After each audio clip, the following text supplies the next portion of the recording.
बड़ी खबर कन्नौज से। सबसे पहले पीयूष जैन केस में सबसे ताजा अपडेट निकलकर सामने आ रहा है। पैतृक घर पर मिली है रकम में बढ़ोतरी हो गई है।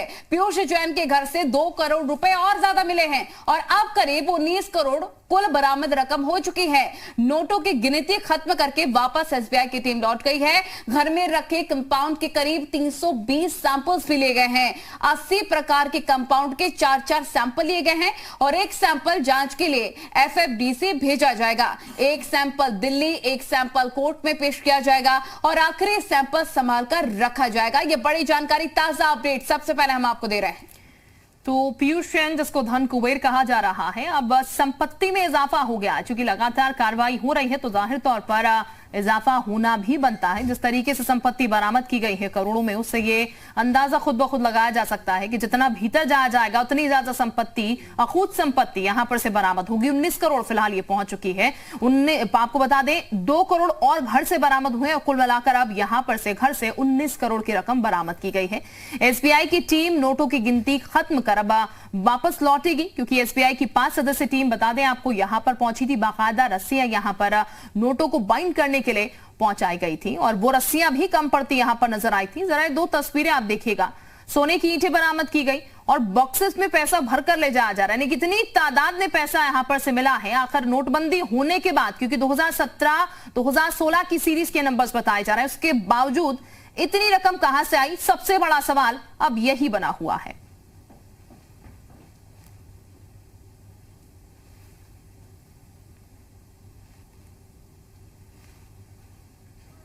तो एक्सक्लूसिवली तस्वीरें हम आपको दिखा रहे हैं और ये तस्वीरें देखकर आप अंदाजा लगा सकते हैं किस तरह का धन कुबेर, काले धन का कुबेर कहा जा सकता है पीयूष को।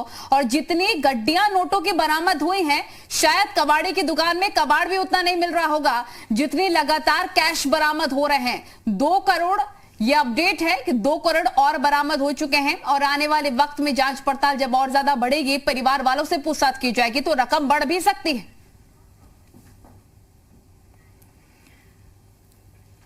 इत्र कारोबारी पीयूष जैन को 14 दिन की न्यायिक हिरासत में जेल पहुंचा दिया गया है। पीयूष जैन के यहां नोटों के बंडल इतने ज्यादा मिले कि एक कबाड़ी के यहां रद्दी भी इतनी ज्यादा नहीं मिलेगी। लगभग 287 करोड़ के नोटों की ऐसी दुर्दशा देखकर यही सवाल उठा है कि क्या यूपी चुनाव के लिए इतनी बड़ी काली कमाई जमा की गई थी।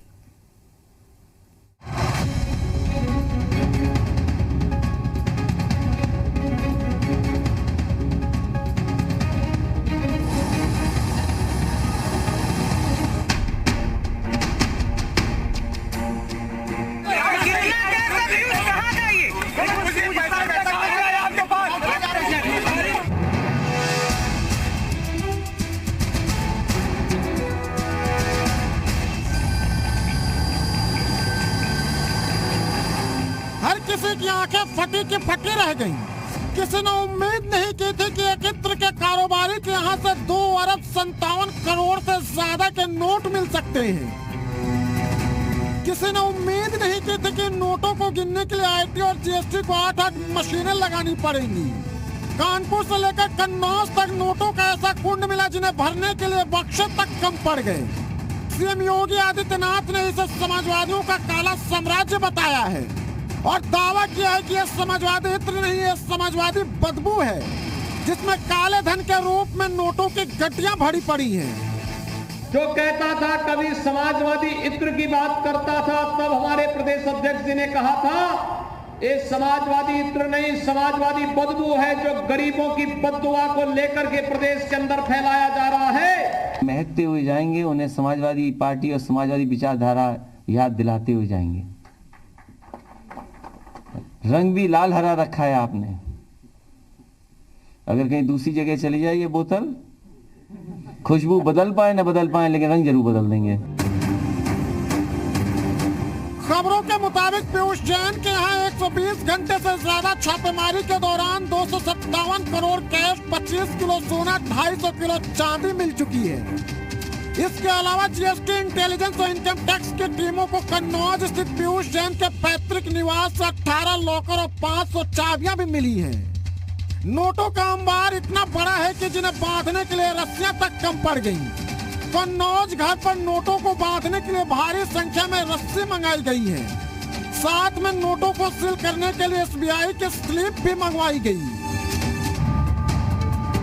सालाना महज 5 करोड़ रुपए के इत्र का कारोबार करने वाला पीयूष जैन काले धन से अरबपति कैसे बना, इस पर मत्थापच्ची हो रही है। लेकिन आपको जानकर हैरानी होगी कि इतना मालामाल आदमी जो कि नोटों को ओढ़ और बिछाकर सो सकता है, वो दुनिया की नजरों से बचने के लिए पुरानी कार का इस्तेमाल किया करता था। वो बहुत ही साधारण तरीके से जिंदगी जीता था ताकि किसी को शक न हो कि वो इतना रईस है।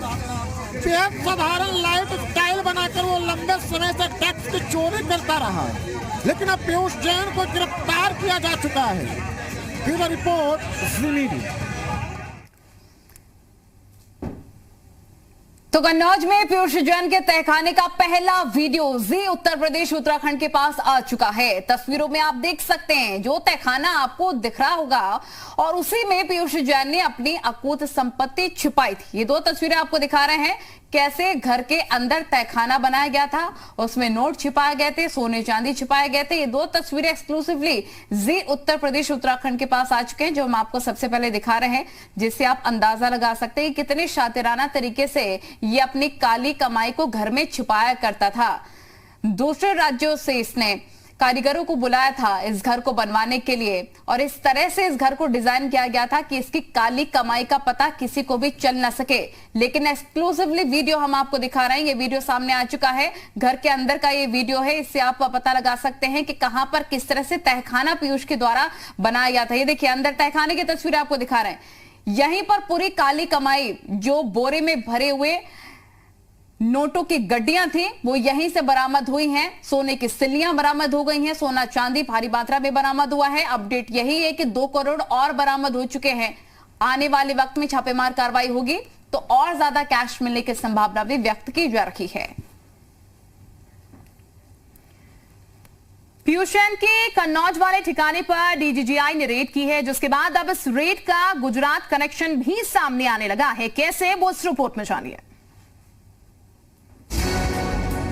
ये तस्वीरें देखकर अंदाजा लगाना मुश्किल नहीं कि कैसे यूपी के कानपुर से लेकर कन्नौज तक काले धन का कुबेर पीयूष जैन त्रिलोक की आड़ में अपना काला साम्राज्य चला रहा था। पीयूष जैन के घर छापेमारी पर बड़ा खुलासा हुआ। अब छापेमारी मामले का गुजरात कनेक्शन भी सामने आया है। गुजरात डीजीजीआई को सबसे पहले जानकारी मिली थी और खास इनपुट के आधार पर यह कार्रवाई की गई, जिसके बाद इतनी भारी मात्रा में कैश बरामद हुआ है। खबर है कि पीयूष जैन को गुजरात लाया जा सकता है। वहीं इत्र कारोबारी पीयूष जैन के कानपुर और कन्नौज स्थित घरों से मिली रकम को पॉलिटिकल फंडिंग से भी जोड़कर जांच की जा रही है। इस केस में बड़े पान मसाला कारोबारियों के नाम सामने आए हैं। अब जेल में डीजीजीआई की टीम पीयूष जैन से जानकारी निकालने की कोशिश करेगी कि क्या वो इस काले कुबेर का अकेला हिस्सेदार है या फिर इसमें कोई और भी शामिल है। दूसरी तरफ टैक्स चोरी के मामले में पीयूष जैन को 14 दिन की न्यायिक हिरासत में भेज दिया गया है। कोर्ट में पेशी से पहले पीयूष जैन ने कानपुर के काकादेव थाने में रात बिताई। पीयूष जैन के कन्नौज वाले ठिकाने पर डीजीजीआई की रेड आज भी जारी रहेगी। देखना होगा कि पीयूष जैन के भ्रष्टाचार के खजाने के और कितने राज खुलते हैं। उधर पीयूष जैन के कन्नौज और कानपुर के ठिकानों पर हुई रेड और करोड़ों की बरामदगी पर राजनीतिक बयानबाजी भी जमकर हो रही है। ब्यूरो रिपोर्ट, जी मीडिया। और इस वक्त प्रभम हमारे साथ ज्यादा जानकारी के साथ जुड़ चुके हैं। प्रभम, अब ये कह सकते हैं ये जो छापेमार कार्रवाई थी यहां पर कम से कम पूरी हो चुकी है, रकम भी बढ़ चुकी है, क्योंकि 19 करोड़ अब बरामद हो चुके हैं, 2 करोड़ और बरामद हुए और गुजरात कनेक्शन भी सामने निकल के आया। आगे किस तरफ ये कार्रवाई जा रही है? देखिए, बिल्कुल आपको बता दें कि जिस प्रकार से डीजीजीआई की ओर से कल एक प्रेस नोट जारी किया गया था जिसमें 17 करोड़ रुपए बरामदगी की बात कही गई थी, लेकिन जब एसबीआई की टीम घर के अंदर ही मौजूद थी और रकम की जो गिनती थी वो बराबर चल रही थी। वहीं देर रात करीब 12 बजे एसबीआई के अधिकारी जब घर से बाहर निकले और हम लोगों ने उनसे जानकारी करनी चाहिए तो उन्होंने बताया है कि कुल 19 करोड़ रुपए की जो रकम है वो निकलकर सामने आई है। 2 करोड़ रुपए और बड़े हैं और सोने की जो बात बताई जा रही है वह तहखाने में मिला है। पीयूष जैन के घर के अंदर तहखाना मिला है, जो कमरा था उसके पीछे छुपा करके तहखाने को रखा गया था। तहखाने के नीचे का वीडियो भी जी उत्तर प्रदेश उत्तराखंड के पास है। जी बिल्कुल, यानी कि तस्वीरें लगातार प्रभम हम दिखा रहे हैं, लेकिन हैरानी की बात है प्रभम, नोटबंदी हुई उसके बाद इतना सारा नोट आकर कहां से यहां पर जमा किया गया। और हैरानी इस बात की भी कि आसपास के जो लोग हैं उनको इस बात की भनक भी नहीं है, क्योंकि जैसा कि कहा जा रहा है, रिपोर्ट्स में भी हम लगातार दिखा रहे हैं, बेहद सारा साधारण तरीके से यहां पर पीयूष जैन जीता था। देखिए, आपको बता दें कि जिस प्रकार से नोटबंदी के बाद ये तस्वीर निकलकर सामने आई है, सभी लोग हैरानी में हैं। सभी लोग यही सोच रहे हैं कि कहां से इतना पैसा आया, कहां से इतना पैसा इकट्ठा किया गया, इसके कनेक्शन कहां-कहां जुड़े हुए हैं। इसको लेकर हम लोगों ने डीजीजीआई के जो अधिकारी हैं उनसे बात भी करी थी। फिलहाल अभी वह स्पष्ट रूप से ये बताने को तैयार नहीं है कि इसका कनेक्शन कहां से है, पैसा कहां से आया। हालांकि यह बात जरूर निकलकर सामने आई है कि जो पीयूष जैन का व्यापार था, जो पीयूष जैन के घर पर कागजात मिले हैं, उन सब की जांच करी जा रही है। क्या कागजात के हिसाब से पीयूष जैन का जो रुपए जो निकल कर सामने आया है वह अगर मिलता है तो इस नहीं मिलता है तो कार्रवाई की जाएगी। बिल्कुल प्रभम, अभी चूंकि हम लगातार इस पूरे मामले का अपडेट लेकर दर्शकों को दे रहे हैं, अभी अगर हम बात करें चूंकि पीयूष जैन को रिमांड पर ले लिया गया है, अब कुल मिलाकर ये कहा जाए ये तमाम चीजें तो खंगाली जा रही, गुजरात कनेक्शन भी सामने निकल के आ गया, लेकिन कुछ और ऐसे लोग भी होंगे जिनकी इन्वॉल्वमेंट होगी, उनकी मुसीबतें जो हैं वो जरूर बढ़ती भी यहां पर नजर आएंगी। फिलहाल अभी के लिए बहुत शुक्रिया आपका प्रभम, तमाम जानकारी देने के लिए।